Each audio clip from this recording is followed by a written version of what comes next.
Is complete transparency really the best approach for crafting your CV? This is a pressing question that often leads to significant contemplation when you're putting together your resume. Tom Lane, a lecturer in economics in the UK, sheds light on what should go into a CV and what elements might be better left unsaid. The balancing act between honesty and strategic presentation can be challenging, especially when it comes to disclosing flaws or less than stellar achievements. One of the more delicate questions job seekers face is whether to openly acknowledge any weaknesses in their academic records. It seems only logical that pointing out your shortcomings could be detrimental, yet there may be key details that potential employers expect to see. Could neglecting to mention certain information raise eyebrows or make you appear less credible? Research conducted by Tom and his colleague addresses just this issue, particularly zeroing in on the academic qualifications of new graduates stepping into the workforce. Their findings provide striking clarity. If your academic performance isn't great, especially if your grades are low, it's advisable to withhold this information from your CV. The adage, honesty is the best policy, may not apply in this scenario. In the UK, obtaining an undergraduate degree often follows a classification system. First class, upper second, also known as a 2-to-1, lower second, 2-to-2, and third class. While achieving a first or a 2-to-1 is key to demonstrating a strong academic background, degrees classified as lower are generally viewed less favorably by employers. For graduates with a lower classification, they face a crucial decision about what details to reveal on their resume. They have the option to be upfront about their grade or to simply state that they hold a degree without specifying the classification. It's important to note that fabricating information regarding one's classification is a risky route, as employers often verify such claims.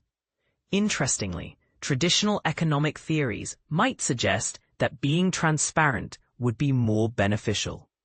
These theories explore scenarios where a job applicant, the seller of skills, has the choice to share or withhold information about the quality of their qualifications from employers, buyers. In many of these analyses, a lack of information often leads to assumptions of low quality, suggesting that failure to disclose can raise suspicions. In the context of job applications, this line of reasoning suggests that if a graduate doesn't mention their classification, recruiters might assume their degree is of the lowest caliber, akin to having a third-class degree, and they would thus be treated accordingly. Therefore, one might conclude that any graduate with a 2-2 or higher should feel compelled to share that information. To understand actual behaviors in the job market, a detailed examination was conducted on CVs of recent graduates posted on platforms like Monster. The analysis revealed that a significant portion of candidates opted not to disclose their degree classifications, including many who likely had classifications of at least 2-2. To evaluate whether this decision was a prudent one, the researchers conducted a comprehensive experiment involving over 12,000 applications for real graduate jobs, varying solely by the stated degree classification and whether this information was included in the CV. Success was quantified by the number of applications leading to interview invitations or further communication. As expected, applicants boasting first-class degrees experienced the highest success rates. However, job seekers who refrained from mentioning their degree classification actually fared better than those who openly declared lower classifications, such as a 2-to-2. Conversely, candidates openly representing a third-class degree faced the least likelihood of receiving any engagement from employers. In essence, being fully transparent about lower grades did not serve these applicants well. The surprising third degree. These findings stand in stark contrast to the conventional logic of economic theory. If employers were always ready to assume the worst about candidates who omit information, then failing to disclose poor grades should have yielded unfavorable results. In reality, however, it appears that employers lack the time needed to scrutinize every detail in the flood of applications they receive. Given that recruiters sift through hundreds of CVs, they often focus on the most significant positives or negatives they can identify. If a degree classification isn't mentioned, it may simply fall off their radar. While it's true that interviewers might inquire about academic performance later on in the hiring process, by initially omitting this information, applicants with otherwise questionable backgrounds may improve their chances of securing an interview. Once there, they can emphasize their strengths and discuss their potential more effectively.